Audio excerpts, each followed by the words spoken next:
예, 어, 지금 우리가 보고 있는 이 장표는 우리 상반기에 배울 포로기와 귀환기의 전체 연대기가 되겠습니다. 연도는 모두 주전, 즉 BC로 표시되는 연도입니다.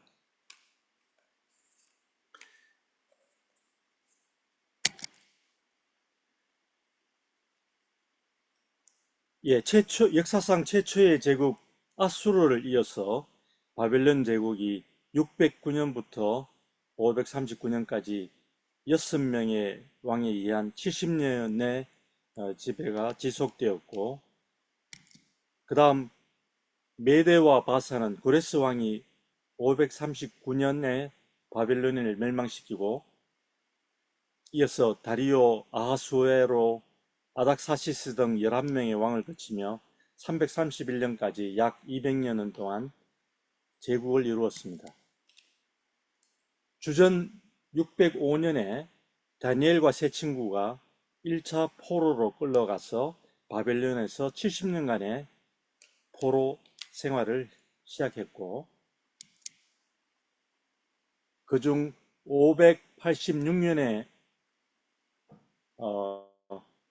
예루살렘 성전이 파괴되고 3차 포로를 끌려가면서 유다는 멸망하게 됩니다. 그리고 562년 에월므르닥 왕 원년에 2차 포로가 갔던 여호야긴 왕이 석방되어서 자유몸이 되었으며, 바사의 고레스 왕은 바벨론을 멸망시킨 이듬해인 538년에 칙령을 내려서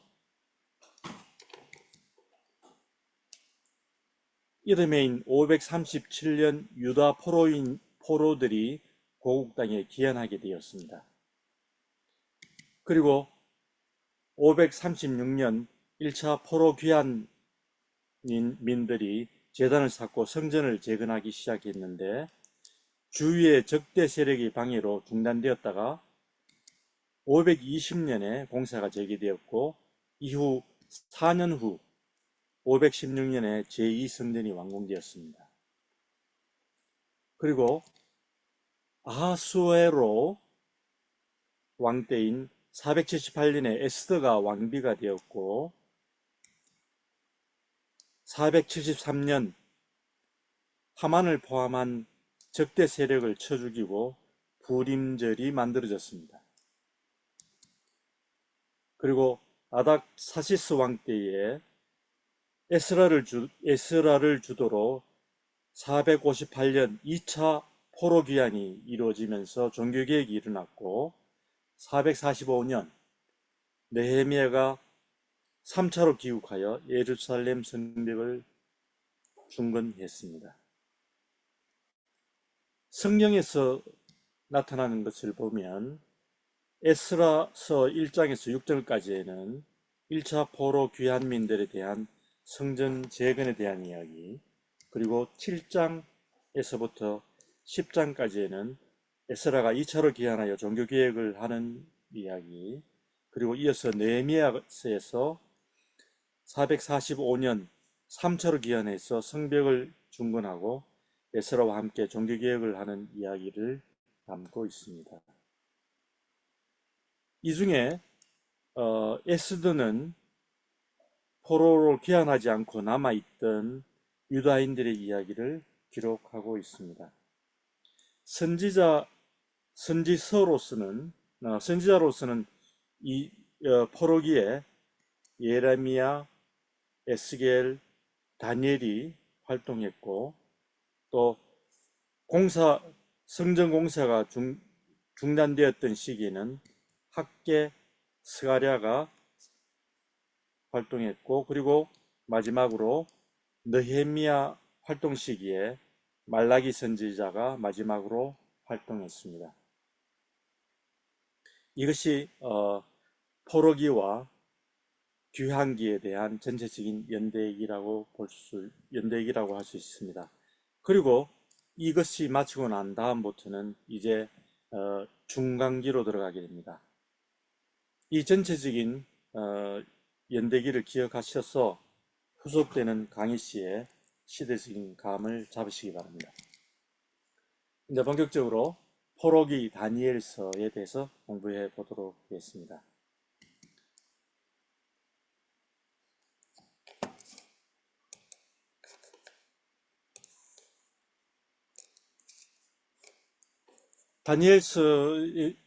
다니엘서는 잠시 다니엘의 이름은 하나님은 나의 심판자라는 뜻을 가지고 있는데 아마도 귀족 자제였던 것 같습니다.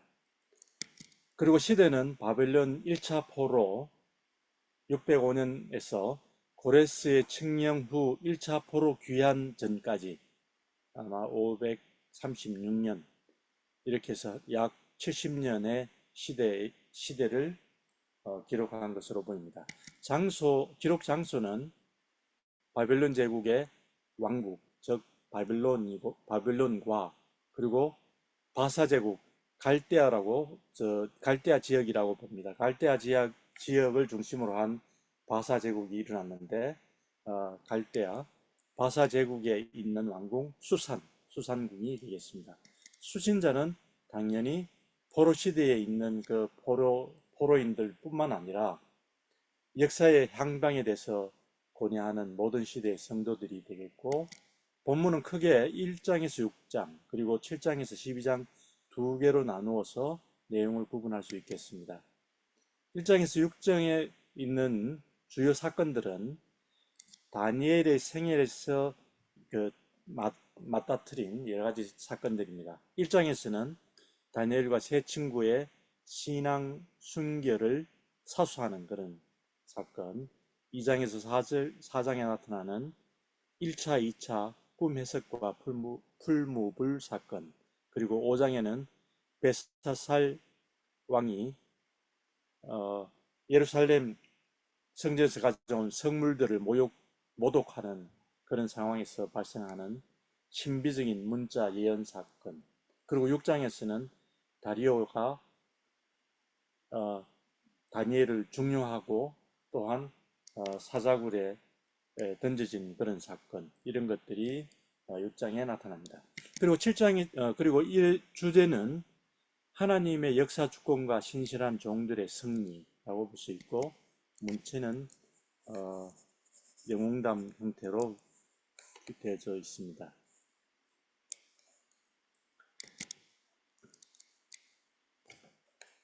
7장에서 12장에 있는 내용들은 대종말까지 역사 전개 과정에서의 여러 묵시들을 나타내고 있는데, 7장은 네 짐승의 묵시, 8장에서는 순양과 숫염수의 묵시, 그리고 9장에서 70일에 대한 묵시, 그리고 10장에서 12장까지는 히데겔 강가에서의 새 땅과 또 새 성전에 대한 그런 묵시가 있죠.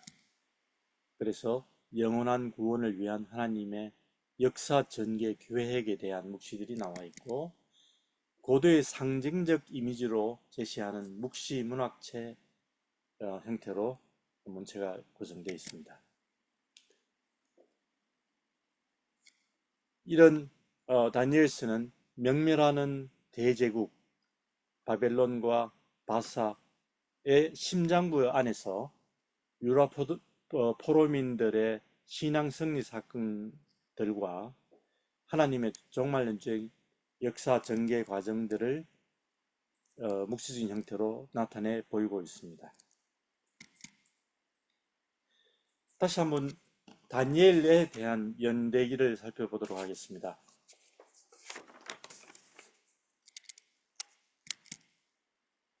바벨론 제국은 느부갓네살 왕 때 전성기를 이루었지만 이후 왕권 쟁탈전으로 급히 쇠락해졌습니다. 다니엘은 느부갓네살 원년인 605년에 1차 포로로 끌려가면서 바벨론 포로 생활이 시작되었습니다. 그리고 603년 다니엘은 느부갓네살 왕의 꿈을 해석하고 그 이후 3장에서 다니엘의 세 친구의 풀무불 사건이 있었고, 또 4장에서 느부갓네살 왕의 큰 나무 꿈 사건이 있었습니다. 그리고 벳살셀 왕 원년 553년에 네 짐승의 환상을 보았고, 그 2년 이후에 551년 순양과 순염소의 환상을 보았습니다. 그리고 벨사살 왕 마지막 해에 벨사살 잔치 사건이 일어났습니다. 이후에 연결되는 제국 바사에서는 고레스가 주전 539년에 바벨론을 멸망시켰으며,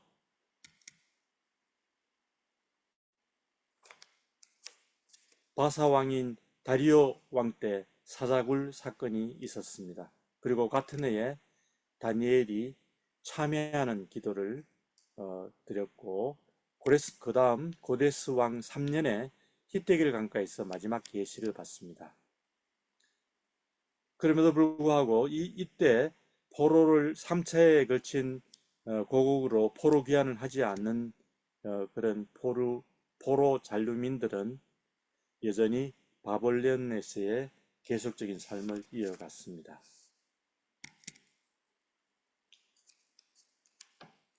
바벨론 제국의 식민지 정책을 이해할 필요가 있습니다. 이전의 아수르 제국은 혼혈 정책을 사용했는데, 이것은 점령국가의 민족을 다른 점령국가로 분산 이주시켜서 민족 간에 서로 혼혈화시키는 것입니다. 이로 인해 북이스라엘의 사마리아인이 생긴 그런 결과가 되겠죠. 바벨론의 제국 정책은 인질교육입니다. 왕족이나 용모가 아름다운 왕족이나 귀족으로 학문에 이숙한 청소년들을, 나이 어린 청소년들을 포로로 데려와서 바벨론의 민족 전통을 교육시켜서 향후에 속국의 지도자로 만드는 그런 것입니다. 물론 이후에 이런 제국 정책은 이후에 제국에서 많이 적용되어 있었습니다. 여기서 언급되고 있지는 않습니다만은 다음 제국인 메데 바사 즉 페르시아 제국에서의 식민지 정책은 종교, 행정 등에 많은 자유를 주지만은 독자적인 군대를 가지지 못하게 하고 대신에 세금을 부과해서 징수하는 그런 방식입니다. 이러한 정책 때문에 유다 같은 경우에는 포로 귀환 이후에 왕을 세우지 않고 제사장 중심으로 나라가 운영할 수 있었던 그런 요인이 되겠습니다. 유대의 바벨론 포로는 네 차례에 이루어집니다. 1차는 BC 605년 여호야김 왕 때에 왕족, 귀종죽 쓸만한 청년들이 포로로 이렇게 잡혀가게 되죠. 이 중에 다니엘과 세 친구가 포함되어 있습니다. 그리고 2차는 598년 여호야김 왕이 배반하면서 이를 징계하기 위해서 왕과 에스겔 등 많은 병사와 지도자들을 1만 명을 포로로 갖고 가고 아들 여호야긴 왕을 정의시킵니다. 3차는 586년 시드기야 왕이 배반하자 예루살렘 성과 성전을 파괴하고 나머지 지도자급 인사들을 모두 포로로 데리고 가고 결국 유다를 멸망시킵니다. 그리고 4차는 581년 총독 그달랴를 죽인 이스마엘을 반란을 문책하기 위해서 침공해서 다시 745명을 데리고 갑니다. 예레미야 52장에 나온 내용입니다. 다니엘의 주요 사건들을 살펴봅니다. 처음에는 바빌론 1차 침공과 성전 기물 약탈에 대한 언급이 1장에서 나타납니다. 이는 타락한 세면에 대한 하나님의 징계의 시작을 보여주고 있고요. 다니엘 친구와 친구들을 발탁해서 창시 계명을 시키면서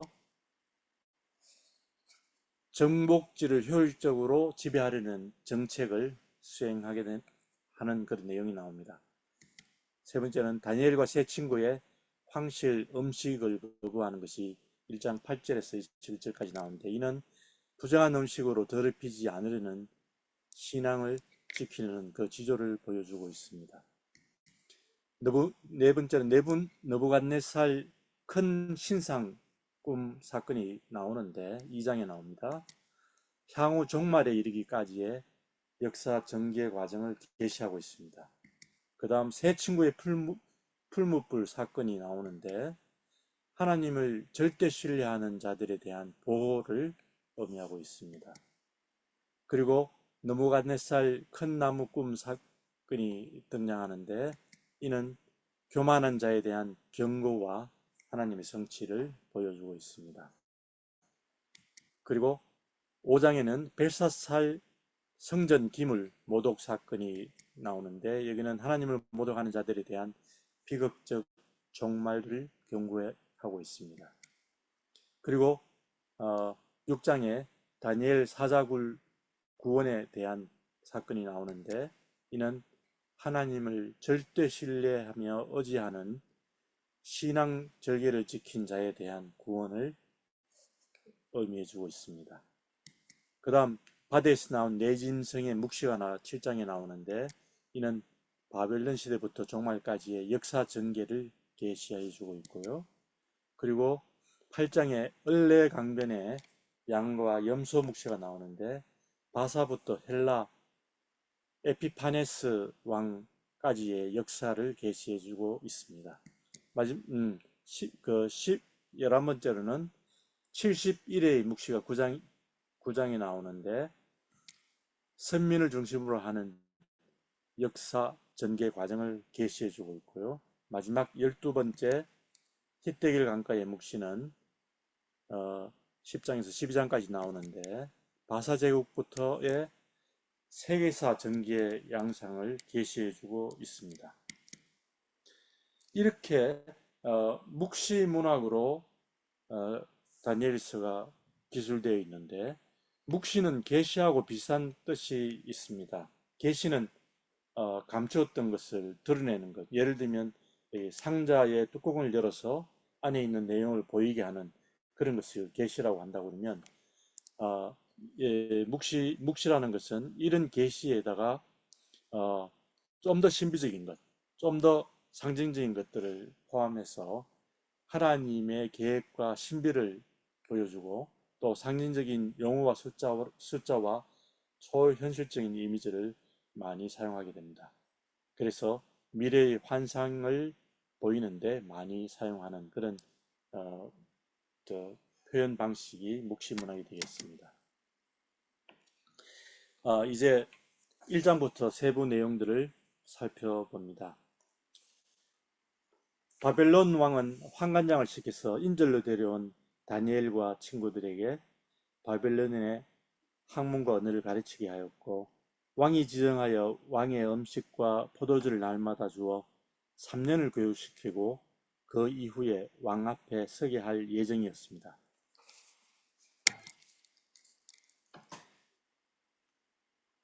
그러나 다니엘은 뜻을 정하여서 왕의 음식과 포도주로 자기를 더럽히지 아니하겠노라 결심하고 환관장에게 왕의 음식 대신에 채수를 주어 열흘 동안 시험하여 왕의 음식을 먹는 소년들의 얼굴과 비교하여 결정해 달라고 부탁합니다. 이 소년들은 다니엘과 하나냐와 미사엘과 이사라입니다. 이들은 원래부터 자기의 유다의 하나님의 이름이 들어간 고유의 이름이 있었습니다만은 바벨론화를 하기 위해서 새로운 이름들을 부여합니다. 그래서 다니엘을 베드사살, 하나나를 사드락, 미사엘을 메삭, 아사라를 아벤누고 이렇게 바벨론식으로 이름을 고치게 합니다. 즉 하나님 이름이 들어간 대신에 바벨론 신 이름으로 이들의 이름을 바꾸게 된 것입니다. 2장에는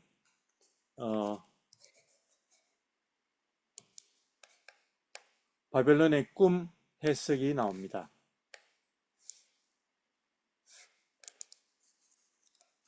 느부갓네살 왕이 꿈을 꾸고 그 꿈의 내용과 해석을 위해 나라의 모든 지도자, 지혜자를 소집하지만 아무도 답을 내지 못해서 그들이 처형을 당하게 되었고, 그러자 다니엘은 근위대장에게 꿈을 해석하겠다고 허락을 받고 먼저 친구들에게 중보기도를 부탁하고 하나님께 기도하면서 하나님께 왕의 꿈을 알게 해달라고 그리고 해석해 달라고 그렇게 기도합니다.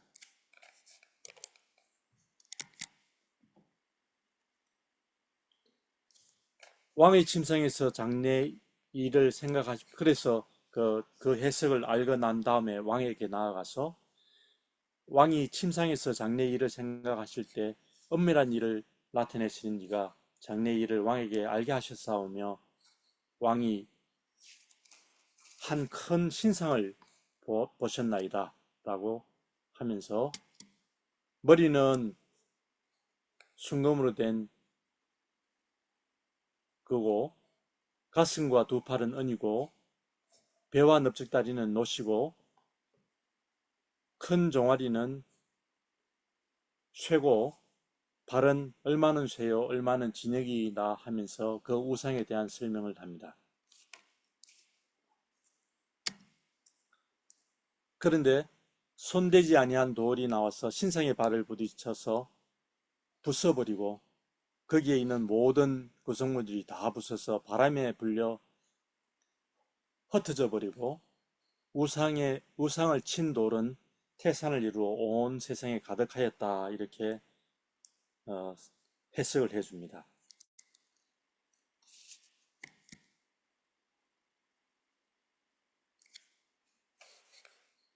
왕이 나라, 권세, 능력과 영광을 모든 것을 가졌는데 이것은 하나님께서 주신 거고 이 우상에서의 그 금으로 된 머리는 곧 왕이다 라고 그렇게 축해 세워주죠. 그런데 그 뒤에 은으로 된 가슴과 팔은 왕을 뒤이어 왕보다 못한 나라가 일어날 것이며 이렇게 표현하고 또 그리고 노스로 된 부분은 셋째로 노스로 된 나라가 일어나 온 세계를 다스릴 것이라고 하며 또 넷째는 쇠 같은 나라가 나타나서 문나라를 부딪히고 찢을 것이라고 이야기하고 그리고 다른 민족들이 마지막으로 다 이렇게 섞일 것이나 합하지는 아니할 것이라는 그 예언을 합니다. 이거에 대한 설명은 결국 금은 바벨론, 은은 메데바사, 그리고 노스는 헬라, 그리고 쇠는 로마, 그리고 그 이후는 열국 이렇게 네 개의 나라에 대한 부분을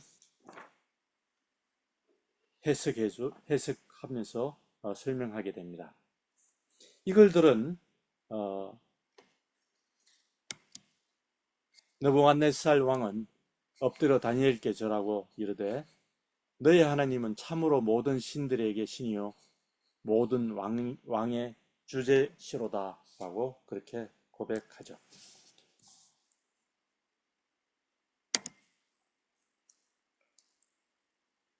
다음 3장에는 다니엘의 세 친구 풀무원 사건이 나옵니다. 느부갓네살 왕이 높이가 30m나 되는 거대한 금 신상을 만들었습니다. 왕이 나라의 총독을 비롯한 모든 관리와 신하들을 신상 낙성식에 집합시키고 누구든지 엎드려 절하지 않는 자는 풀물에 던지게 했다라고 합니다.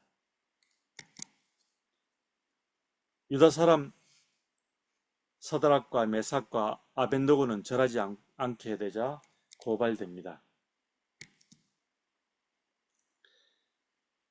왕이 다시 한 번 더 기회를 줄 테니 절하라고 하지만 이들은 거절합니다.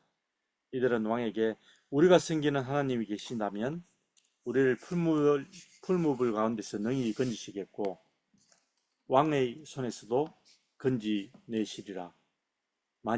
만약 그렇게 하지 아니하실지라도 우리가 왕의 신들을 섬기지 아니하고 금신상에 절하지도 않겠다라고 합니다. 세 친구는 풀무불에 던져졌습니다. 그러나 아무도 해를 입지 않자 왕은 나오라 하고 왕은 이들을 구원한 하나님을 찬양하고 조서를 내며 세 친구를 더욱더 높입니다. 그러면서 사드락과 메삭과 아벳노고의 하나님께 경솔히 말하는 자는 그 몸을 쪼개고 그 집을 거름터로 삼을 것이니 이는 이같이 사람을 구원할 다른 신이 없음이니라 하고 말이죠. 이 사건은 하나님을 절대로 의뢰하는 자들에게 대한 구원과 보호를 보여주신 것입니다. 이 그림은 렘브란트가 그린 바벨론의 왕, 마지막 왕 벳사살 왕의 잔치라는 그림입니다. 벳사살 왕은 귀족 1000명을 초대하여 큰 잔치를 베푸고 술을 마시면서 그의 아버지가 예루살렘 성전에서 탈취해온 금, 은 것을 가져오게 하며 그것으로 마시고 유다를 조롱하면서 자기들의 신들을 찬양했습니다. 그때 사람의 손가락이 나타나서 맞은편 벽에 글을 쓰는데 왕이 그 글자 쓰는 손가락을 보았습니다. 이에 왕은 공포에 사로잡혔고요. 이 글자를 해석하고 읽는 자가 아무도 없어 만약 그런 자가 나타나면 나라의 셋째 통치자로 삼겠다고 합니다. 이때 왕비가 들어와서 다니엘을 추천하여 다니엘이 왕위에 나와서 글자를 해석하면서 그 이유를 먼저 설명합니다. 23절의 말씀인데요. 왕은 자신을 하늘의 주저보다 높이며 성전것을 가져다 술을 마시고 금은 구리 쇠 나무 돌로 만든 신상을 찬양하며 하나님께 영광을 돌리지 아니하여 손가락이 나와서 이 글을 기록하였다. 그리고 그 기록한 글자는 메네 데겔 우 바르신인데 그 메네는 하나님이 왕의 나라를 세워서 그것을 끝나게 하셨다. 그리고 데겔은 왕을 저울에 달아보니 부족함이 보였다. 그리고 바르신, 이건 복수고 베레스, 단수인데 이 베레스 혹은 바르신은 나라가 나뉘어 메대와 바사에게 준바되었다. 이렇게 해석해 줍니다. 물론 그 이후에 바로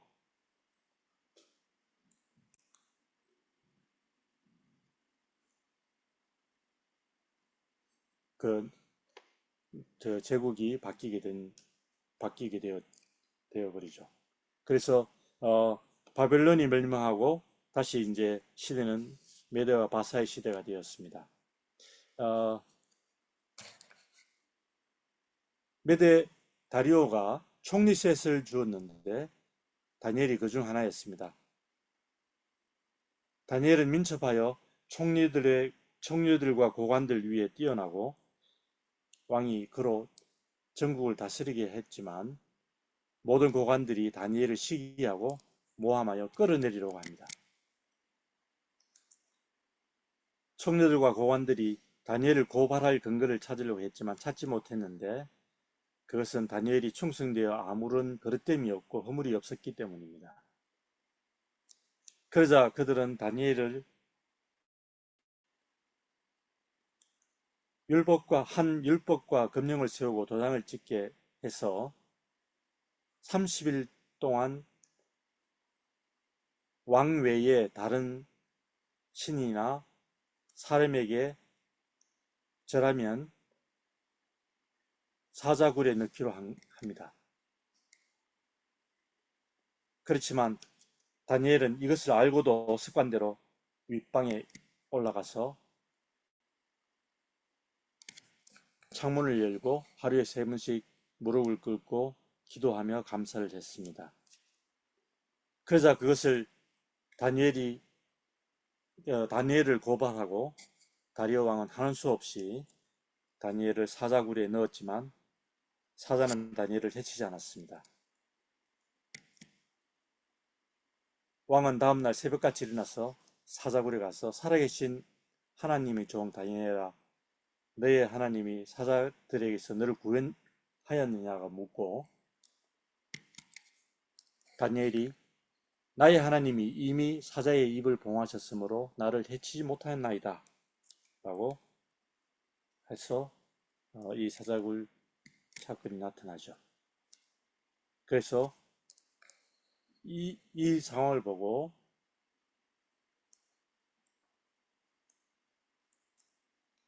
왕은 다니엘을 올려보내고 다니엘을 고발했던 고관들을 오히려 사자의 굴에 넣고 전국에 조서를 내립니다.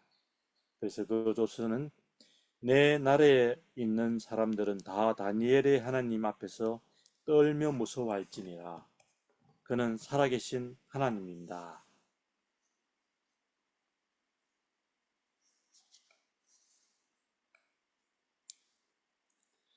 그의 나라는 멸망하지 아니할 것이요 권세는 무궁할 것이며 하늘에 쓰든지 땅에 쓰든지 이정을 행하시는 이로서 다니엘을 구원하여 사자의 입에서 벗어나게 하셨습니다. 이렇게 칭송합니다. 다니엘이 본 네 짐승 환상입니다. 7장에 나오는데요.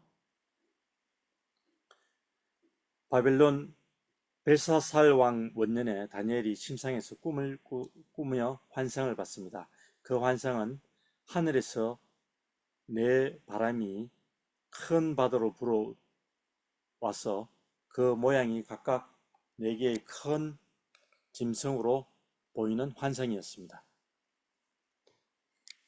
그 큰 짐승은 바다에서 나왔는데 첫째는 사자 같은데 독수리 날개 같은 게 있었고 둘째는 공 같은데 그 입 사이에는 갈빗대가 3개 물려져 있었고 또 세 번째는 포변 같았는데 등에 날개 4시 있었고 또 머리가 4개 있고 큰 권세를 받았습니다. 그리고 네 번째는 무섭고 놀라운데 매우 강하여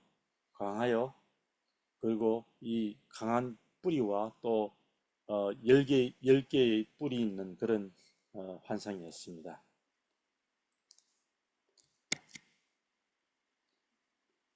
사자는 바벨론, 곰은 메데바사, 포범은 헬라, 그리고 넷째 짐승은 로마를 상징합니다.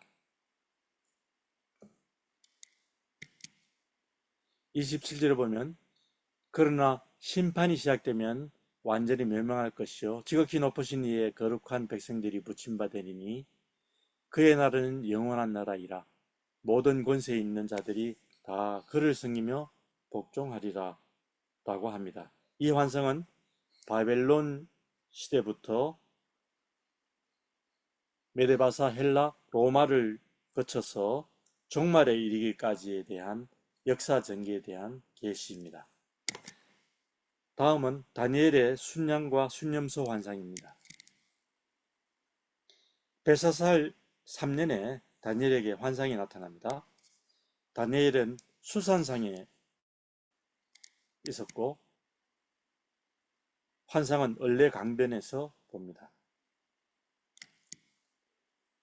순양은 메데바사를, 그리고 숫염소는 알렉산더 대왕을 의미하고 네 뿔이 난 숫염소를 헬라를 의미합니다. 이 환상은 다시 바사부터 헬라 에피파네스 왕까지의 역사를 계시하는 것인데 시간 관계상 지금 시간에서는 상세하게 언급하지 않고 대신에 하반기에 있을 중간기 때 상세하게 공부할 예정입니다. 다음 9장입니다.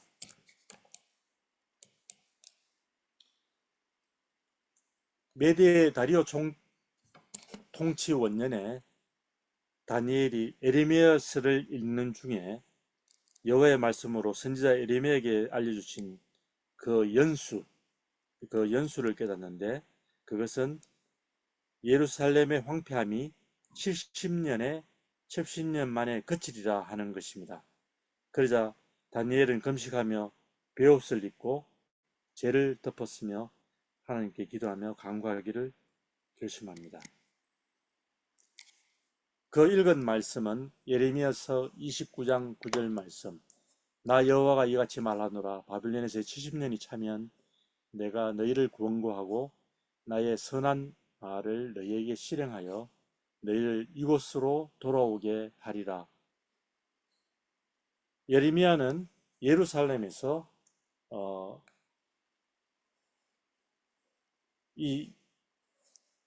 이것을 쓰면서 예언한 것입니다. 이때 우리가 알고 있는 유명한 다니엘의 기도가 나옵니다. 다니엘은 다음과 같이 기도드립니다. 나의 하나님이여, 귀를 기울이며 들으시며 눈을 떠서 우리의 황폐한 상황과 주의 이름으로 일컫는 성을 보옵소서. 우리가 주 앞에 간구하는 것은 우리의 공의를 의지하는 것이 아니요 주의 큰 긍휼을 의지하려 함이니, 주여 들으소서. 주여 용서하옵소서. 주여 귀를 기울이시고 행하소서. 지체하지 마옵소서. 나의 하나님이여, 주 자신을 위하여 하옵소서. 이는 주의 성과 주의 백성이 주의 이름으로 일컫는 바가 됨이니이다. 다니엘이 기도할 때에 가벌이 날라와서 지혜와 총명을 주러 왔다 하면서 네가 기도를 시작할 즈음에 명령이 내려서 내가 그것을 알고 알리러 왔다, 이렇게 하는 언급되고 있습니다. 즉 하나님은 기도가 끝나기 전에도 응답하시는 분이심을 알 수 있습니다.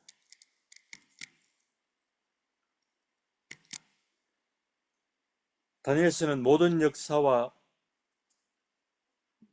역사를 주관하시는 하나님의 주권을 연구하고 있는데 전바부에서는 역사적 서술을 통해 하나님께서 다니엘과 그 친구들에게 어떻게 지켜주시는지를 보여주고, 포로기에 있는 이스라엘 백성들에게 그들이 다니엘과 그 친구들 같이 행한다면 하나님이 동일하게 지켜주실 것이라는 위로를 줍니다. 후반부에는 환상을 통해 앞으로 도래할 하나님의 나라에 대해서 가르쳐 주시는데, 하나님은 영원한 나라가 도래하기 전까지 하나님의 백성들은 이방 나라로부터 박해를 받을 것이지만 믿음을 지키고 하나님을 신뢰할 때에 하나님께서 믿는 자들을 구원하시고 형통해 주실 것이다 라는 것을 알려주시죠. 그리고 하나님의 나라만이 영원하며 최종적으로 하나님의 백성은 구원을 받을 것이다, 이런 메시지를 주는 것입니다. 마지막으로 다니엘 무덤입니다. 다니엘 무덤은 굉장히 많습니다. 이란, 이라크, 우즈벡 등에 7 내지 8개 정도가 있는데 이렇게 많은 이유가 행운과 불을 가져다 준다고 해서 만들어집니다. 가장 유명한 것은 여기 그림에 보이는, 여기 사진에 보이는 이란 수산에 있는 그 무덤인데, 이것은 19세기 때 사진으로 남겨진 무덤의 모습입니다. 그리고 또 특이한 것은 우즈베키스탄 사마르칸트에 있는 무덤인데, 그 무덤의 길이가 18m에 이르고 있습니다. 그것은 어, 무덤 중에 일부를 가지고 어, 그 우즈베키스탄의 그 몽골의 후계인 왕 티무르 왕이 정복하고 난 다음에 수산을 정복하고 난 다음에 뼈를 가지고 왔는데, 가지고 오면서 계속 그 뼈가 자라서 이렇게 관이 길어졌다고 합니다. 그저 뭐 재밌는 이야기인 것 같습니다. 이상으로 포로기 다니엘서를 마치고 잠시 쉬었다가 다시 에스겔서를 공부하도록 하겠습니다.